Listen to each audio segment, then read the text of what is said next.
తిమోతికి తన చెప్పుచున్న మాటలను రాత్రి ధ్యాన చేద్దాం. తిమోతికి రాసిన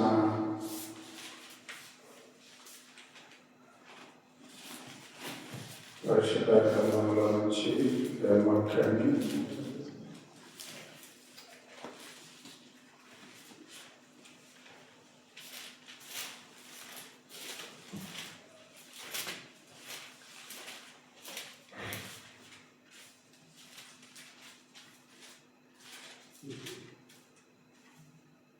మొదటిది తిమోతికి రాసిన పత్రిక, మొదటి పత్రికను చదువుకున్నాం. మొదటి తిమోతికి రాసిన పత్రిక 1వ అధ్యాయం 18వ వచనం చదువుకున్నాం.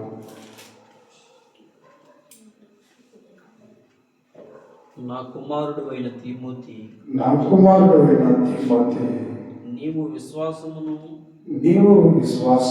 మంచి మనస్సాక్షి కలిగిన వాడువై నిన్ను గూర్చి ముందుగా చెప్పబడిన ప్రవచనము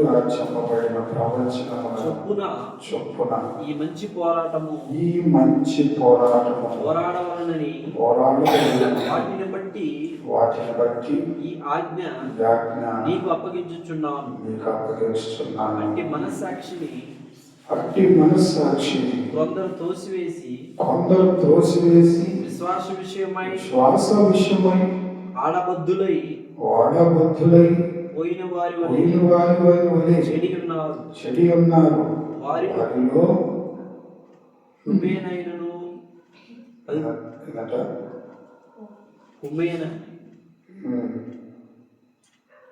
అల్సెందురై ఉన్నారు.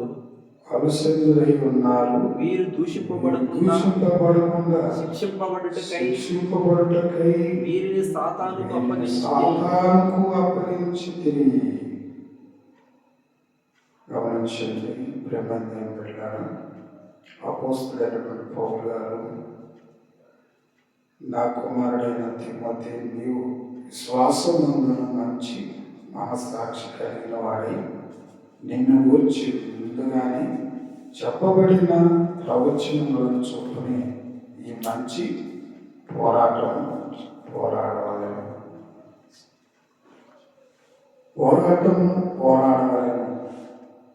మనం చాలా చూసినాం, రాజుల కాలంలో చూసినాం,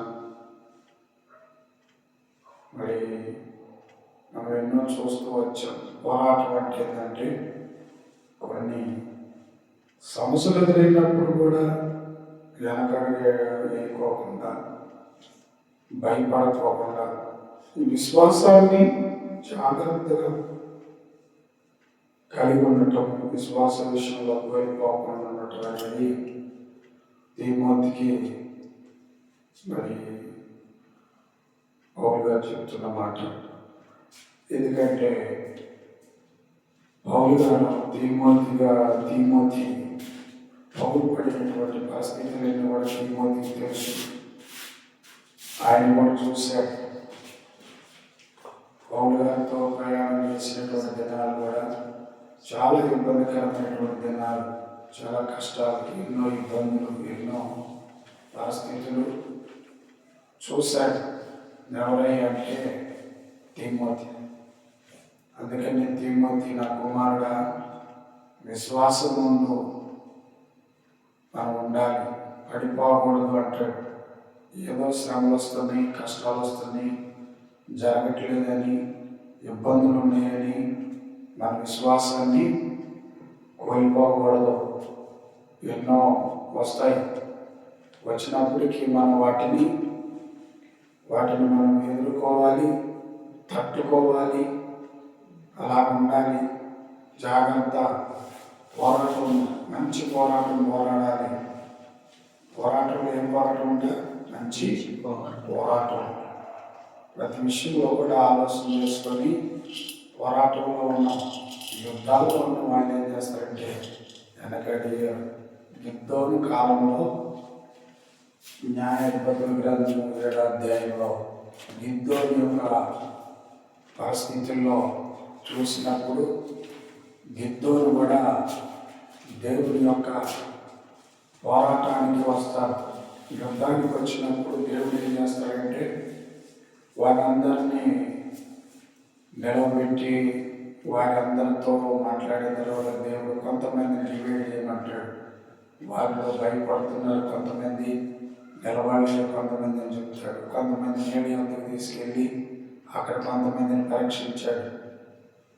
అక్కడ ఇలాగ వారిని అందరినీ డివైడ్ చేసి 300 మందితో మరి దేవుడు వారికి యుద్ధంలో విశ్వాసంలో కాస్త బలంగా నమ్మకంగా దృఢమైనటువంటి పట్టుదల అది కలిగిన వారితోనే దేవుడు 300 మందితోనే దేవుడి విజయాన్ని పోరాటాన్ని పోరాడించాడు. దేవునికి స్తోత్రం.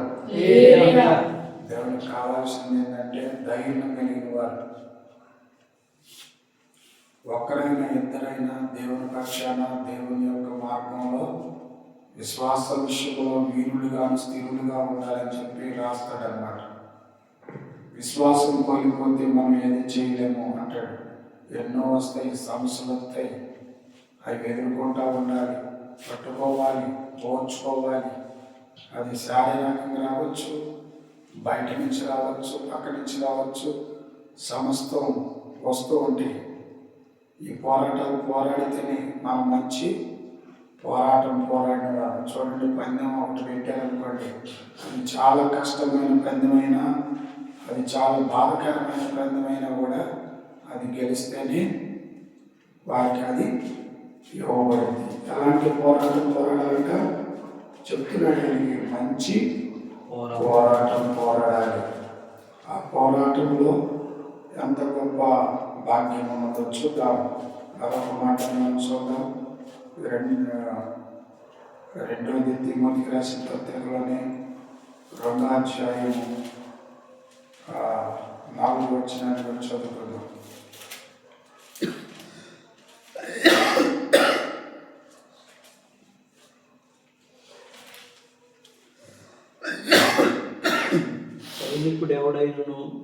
సైనికుడు ఎవరైనను యుద్ధమునకు పోవినప్పుడును తనను దండులోను చేరుకొని వానిని సంతోషపెట్టవలనని ఈ జీవన వ్యాపారములో చిక్కుకొనడు మరియు జట్టి అయిన వాడు పోరాడినప్పుడు నియమం ప్రకారముగా పోరాడుట కంటే వానికి కిరీటమును దొరకదు.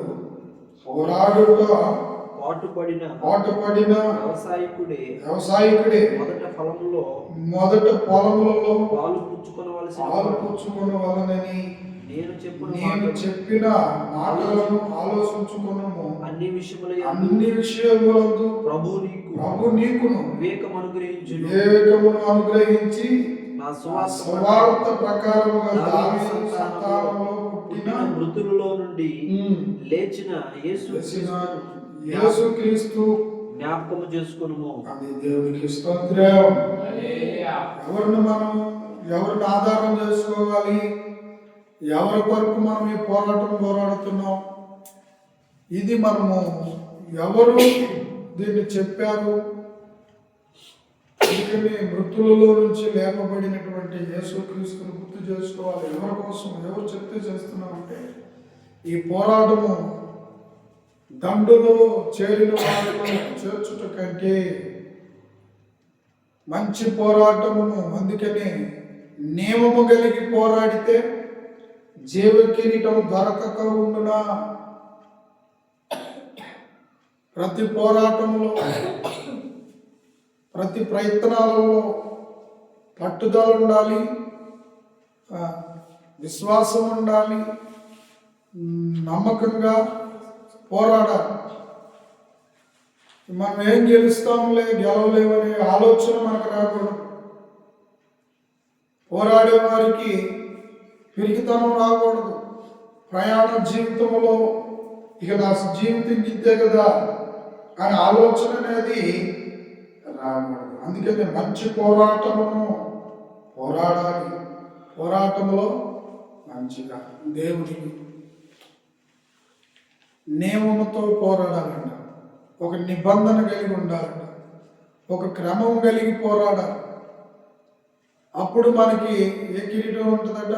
జీవ కిరీటము ఉంటుంది. అది దేవుడు ఆ పోరాడిన వారికి ఆ వస్తువు, ఆ గిఫ్ట్ను ఇస్తాడు.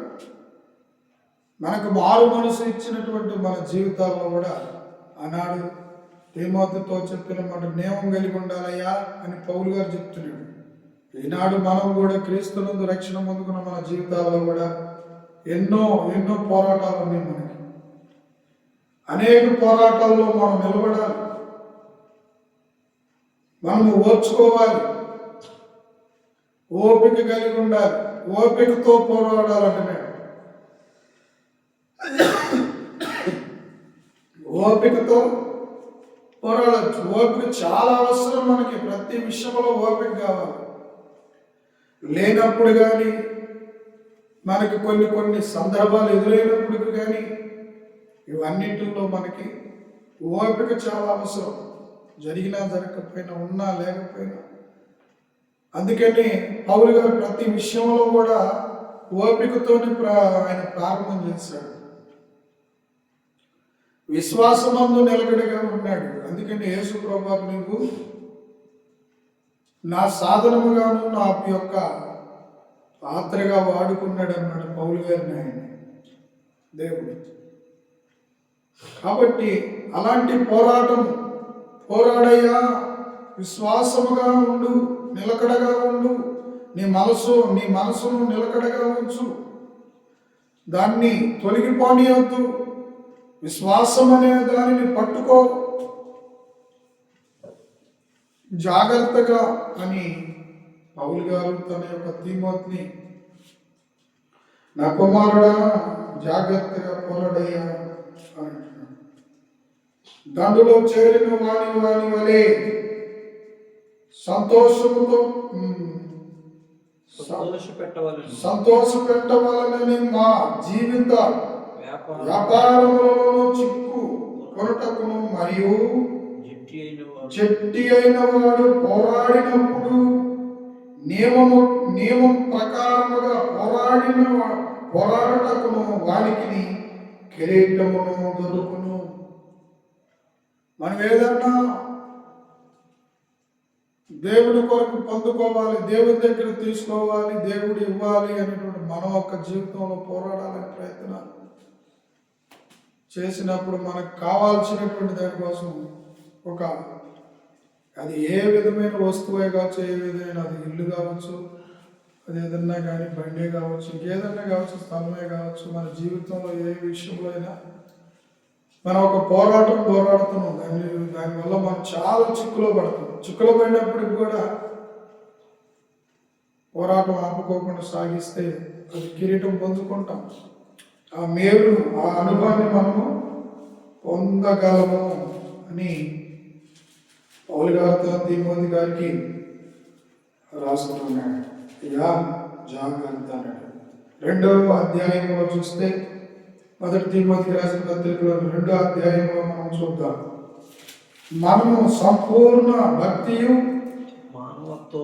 మానవత్వము కలిగిన నెమ్మదిగా సుఖముగాను బ్రతుకు నిమిత్తము అన్నిటికంటే ముఖ్యముగా మనుషులందరి కొరకును, రాజుల కొరకును, అధికారుల కొరకును విజ్ఞాపనలను, ప్రార్థనలను, యోచనములను, కృతజ్ఞతలను చెల్లించు వారిమై హెచ్చరించుచున్నాము. ఎవరి కొరకంట? మనుషులందరి కొరకును మనం ఏం చేయాలంట? ప్రార్థన చేసుకోవాలి. మన ప్రతి దానికోసం ప్రార్థన విజ్ఞాపన చేయాలంట, కృతజ్ఞతలు చెల్లించాలంట. ఒకవేళ దేవుడు ఆ కార్యాన్ని జరిగించడం దానికి కృతజ్ఞతలు చెల్లించాలి. ప్రతి ఒక్కరం కూడా దేవుడు చేసిన కార్యానికి, చేయవలసిన దానికి మనం చేయాల్సిన ప్రార్థన చేయాలి. ఆటంకాలు, అభ్యంతరాలు అడ్డు రాకుండా పోరాడాలి. ఇప్పుడు నేను ఒక పోరాడుతున్నాను. ఆ పోరాటంలో చాలా ఉన్నాయి. ఒకప్పుడు ఈ స్థలంలో ఈ మందిరం కోసం చాలా పోరాటం చేశాను. ఈ మందిరం ఇలాగ రావడానికి, ఇలా కట్టబడటానికి కారణాలు పోరాటమే. ఎన్నో పోరాటాలు ఉన్నాయి. ఒక మందిరం కట్టాలి అంటే చాలా పోరాటాలు ఎదుర్కోవాలి. కొంతమందికి కట్టనీరు, కొంతమందికి ఇష్టం ఉండదు, కొంతమందికి చాలా బాధకరంగా ఉంటుంది. ఆ ప్రాంతాల వారికి ఇష్టం ఉండదు. ఎవరో నువ్వు ఎందుకు వచ్చావు, ఎక్కడికి వచ్చి ఏం చేస్తున్నావు, ఇలా ఎన్నో పోరాటాలు మన మీద ఉంటాయి. అయినప్పటికీ మనం ఏం చేయాలంట, జట్టిలాగా ఉండాలి. జట్టి ఏం చేస్తాడు? జట్టి తెలుసు కదా, జట్టి అంటే ఒక వాచ్మెన్. రాత్రి వేళ మేలుకుగా ఉండి ఆ యొక్క అప్పగించినటువంటి బాధ్యతను నెరవేర్చుకుంటాడు. అలాగనే మన జీవితాల్లో కూడా ఒక పని, ఒక కార్యక్రమం జరిగేంత వరకు ఒక పోరాటంలో పట్టుదల కలిగి ఉండాలి. దేవుడు ఒక నెల చెప్పాడు అనుకోండి, లేకపోతే ఒక 20 రోజులు చెప్పాడు, ఒక 10 రోజులు చెప్పాడు. ఇలాగా ప్రతి విషయంలో ప్రార్థన కావచ్చు, దిద్దుబాటు కావచ్చు, మరి ఇంకా మరి దేవుడు తీర్మానాలు ఏమనవచ్చు, ఇంకా ఇలా చాలా చాలా ఉంటాయి. ఇవన్నీ కూడా పోరాటాలే మనకి. ఈ పోరాటాలలో ఏదైనా దేవుడు మనకు అప్పగించినప్పుడు దానిని నెరవేర్చాలి. మధ్యలో దాన్ని ఆపకూడదని చెప్తున్నాడు. నియమం కలిగి ఉండాలి. నియమం అంటే ఒక క్రమంగా ప్రార్థన చేయాలి, పోరాడాలి. అది ఒక వ్యవసాయం చేసేవారు పెందల కాడ వెళ్ళిపోతారు. పనికి పోయేవాళ్ళు 10 గంటలకైనా ఒక టైం పెట్టుకుంటారు. మరలా తిరిగి వచ్చేటప్పుడు ఒక 5 గంటలని పెట్టుకుంటారు. ఇట్లా టైం ప్రకారంగా వాళ్ళు పని చేస్తూ ఉంటారు. ఇలాగా మరి జాబ్ చేసే వారికి ఒక టైం ఉంటుంది. మరి ఇలాగ టైం ప్రకారం ఏ ఒక్క పని అయినా చేయగలుగుతూ చేస్తూ ఉంటారు. పని టయాలు లేకుండా ఎటపడితట్టు చేసేవారు కాదు. కాబట్టి దేవుని యొక్క వాక్యం చదివిస్తూ ఉంది. ఏమవుతుంది చెబుతున్నాడు, నియమము కలిగి పోరాడాలి, అప్పుడే మనం ఏదైనా చేయగలము. నియమం అంటే ఏదైనా చెప్పినప్పుడు దాన్ని తినొద్దంటే తినకూడదు, తాగొద్దంటే తాగకూడదు, పోవద్దంటే కాడికి పోకూడదు. మనం ఇట్లా ప్రతిదానికి ఒక నిబంధన, ఒక నియమము. అందుకని ఆదాముతో నువ్వు తినొద్దన్న పండు మీరు తినకూడదు, దానివల్ల మీరు తినమున మీరు మంచి చెడులు తెలుసుకొని ఆ తర్వాత చనిపోతారు అన్నాడు. మంచి చెడులను తెలుసుకుంటారు కానీ మరణము ఉంటుందని చెప్పాడు. ఆ నియమం వాడు పెట్టాడు ఆదాముకి. ఆదాము వాళ్ళకి వారిద్దరికి ఏదోని తోటలో పెట్టినప్పుడు వారు ఆ యొక్క నియమాన్ని మీరిపోయారు. అందుకని దేవుడు వాక్యం చదివిస్తూ ఉన్నారు. అందుకని ప్రతిదానికి ఒక నియమం ఉంటుంది. జట్టి అయిన వాడు ఒక నియమం కలిగినప్పుడు దాన్ని జాగ్రత్తగా దేవునికి అప్పగించాలి. కాబట్టి ఈ రాత్రికాల సమయంలో దేవుడు మన జీవితాల్లో ఈ 2026 సంవత్సరంలో ఏదైనా కానీ దేవుడు ఒక నియమం చెప్పినా, ఒక ప్రార్థన చెప్పినా, ఒక ఏదైనా కానీ అది మనం నెరవేర్చే అంతవరకు ప్రార్థన చేసుకోవాలి. దాని మీద మనం విశ్వాసం ఉంచాలి, పట్టుదల కలిగి ఉండాలి. అదే చెప్తున్నాడు, అయ్యా జాగ్రత్తగా పోరాడు అని అన్నాడు. మనము సంపూర్ణ భక్తికి మనమంతా కలిగి నెమ్మదిగా సుఖముగాను బ్రతుకు నిమిత్తము అన్నిటికంటే ముఖ్యముగాను మనుషులందరి కొరకును, రాజుల కొరకును, అధికారుల కొరకును విజ్ఞాపనలను ప్రార్థనలను చేయాలి. ఎవరి కొరకు? ముఖ్యంగా మనకి అడ్డు రావచ్చిన కావాలన్నా, సహాయం కావాలన్నా, ఏది కావాలన్నా, మనకు అవసరాలు తీరాలన్నా కావాలన్నా కూడా చేయాలంట. అడ్డుపడకుండా, వాటి నిమిత్తం మనకి కొన్ని ఇబ్బందులు కలగకుండా, ఆటంకాలు రాకుండా కూడా మనుషులు, జనులు అందరూ కూడా ఆ విధంగా మరి వాళ్ళ ద్వారా మనకి మేలు కలిగి ఉండటానికి వరకే ప్రార్థన చేయాలి. వారు ఏది కూడా ఆటంకాలు పడకుండా, చేయకోకుండా. కాబట్టి అందుకని ముందుగానే ప్రార్థన చేయ్యా.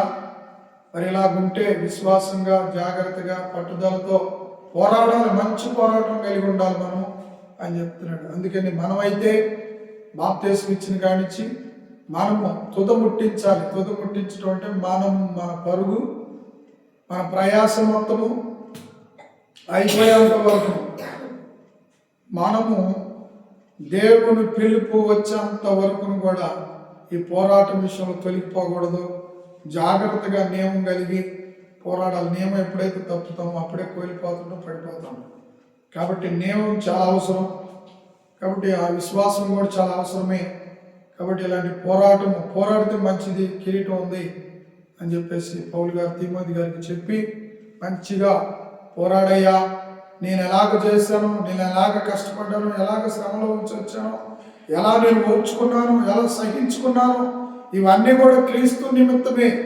ఆయనను మనం గుర్తు చేసుకోవాలి. ఆయన ఈ లోకానికి వచ్చినప్పుడు ఇవన్నిటిని కూడా ఆయన అనుభవించాడు, పడినాడు, ఆ శ్రమలు పడ్డాడు, ఆ శోధన పడ్డాడు. ఆ యొక్క పోరాటం చివరి వరకు కూడా ఆయన వెనకడుగా అయ్యలేదు, భయపడలేదు. ఆయన పోరాడిన పోరాటంలో నాకు అప్పగించినదా నేను పోరాడుతున్నా, ఈ మధ్య నువ్వు కూడా పోరాడు, నా మంచి కుమారుడు అనిపించుకో అని చెప్పేసి పౌలు గారు చక్కనైనటువంటి తిమోతికి ఈ మాటలను రాస్తూ వచ్చాడు. దేవునికి స్తోత్రం. ఈరోజు మన జీవితాల్లో కూడా ఎన్నో పోరాటాలు ఉన్నాయి. ఈ పోరాటాలన్నీ కూడా మనం పోరాడాలంటే ముఖ్యంగా మనకు ఒక నిబంధన, ఒక క్రమము, ఒక మాట దేవుని యొద్ద నుండి వచ్చినప్పుడు దాన్ని పట్టుకొని ఆ విధముగా మనం పోరాడితే తప్పకుండా దేవుడు ఇవ్వచ్చున్న మేలు మనకు దొరుకుతుంది. దేవుని యొక్క మేలు మనం పొందుకుంటాం. దేవుని యొక్క పెట్టబోతున్న కిరీటం మనకి అమరసపడుతుంది. దేవుడి మాటలను, దేవుడు మన ఇనికిడిలో, ఈ పోరాటంలోనూ దేవుడు మనల్ని నడిపించి బలపరచును గాక. దేవునికి స్తోత్రం. ప్రార్థన. మహాపరిశుద్ధుడా, జీవాధిపతి, నీ వందనాలు, స్తోత్రాలు ఇస్తారు. ఇదిగోనైనా రాజుల కొరకును జనుల కొరకును అయ్యా ప్రార్థించమని పౌలు గారు తిమోతికి చెప్పాడు.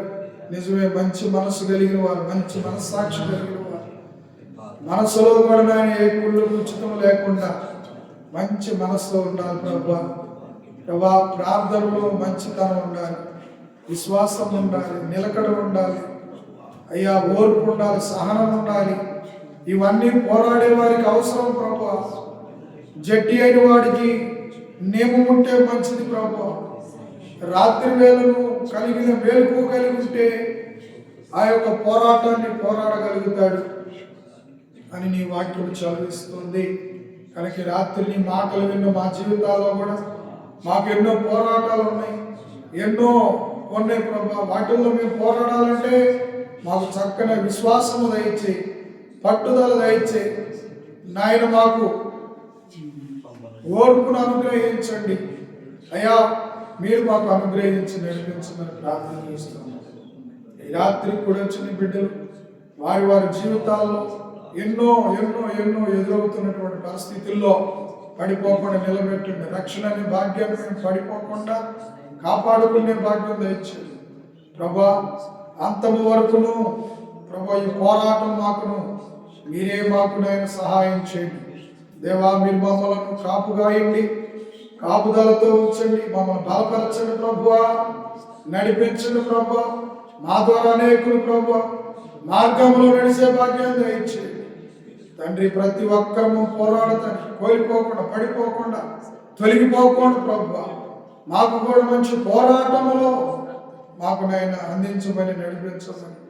కూడా చిన్న బిడ్డలను జ్ఞాపకం చేసుకోండి, ఆయా ప్రాంతాల్లో ఉన్న బిడ్డలను కూడా జ్ఞాపకం చేసుకోండి. బిడ్డలందరూ వారికి ఉన్నటువంటి పోరాటాల్లో, వారికి ఉన్న శ్రమల్లో, వారికి ఉన్న ఇబ్బందులు, వారికి ఉన్న ఇరుకులలో, వారికి ఉన్నటువంటి పరిస్థితులన్నింటిలో స్థితిగతులన్నీ కూడా గమనించి నిలవబెట్టి నడిపించి ఈ పోరాటంలో మాకు విజయాన్ని దయచేసి సహాయం చేయమని ఈ రాత్రి మమ్మలను జ్ఞాపకం చేసుకొని ఆదరణకర్తగా ఆదరించి బలపరచమని మా రక్షకుడును మా ప్రియ కుమారుడైనటువంటి యేసయ్య పరిశుద్ధ నామములో ప్రార్థన చేస్తూ ఉన్నాము తండ్రి, ఆమేన్. పరలోకమందున్న మా తండ్రి, నీ నామం పరిశుద్ధపరచబడునుగా, నీ రాజ్యము మాకు వచ్చునుగా, నీ చిత్తము పరలోకమందును నెరవేరినట్టు భూమి మీదను నెరవేరును. అనుదిన ఆహారం మాకు నేటికి దయచేయము. మళ్ళా అపరాధము చేసిన వారు మీరు క్షమించిన ప్రకారం మా అపరాధములను క్షమించు. శోధనలోనికి తేక దుష్టుడు తప్పి. ఎందుకనగా రాజ్యము శక్తి నిరంతరమైన తండ్రి, తండ్రి యొక్కయు కుమారుని యొక్కయు పరిశుద్ధాత్మయు అన్యున్న సాహసం మనకి మన సహోదర సంఘానికి సర్వలోక పరిశుద్ధులకి దేవుని సన్నిధి సదాకాలము తోడయుండి దీవించి ఆశీర్వదించును గాక. ఆమేన్. ఆమేన్. దేవునికి స్తోత్రం. అందరికీ వందనాలు.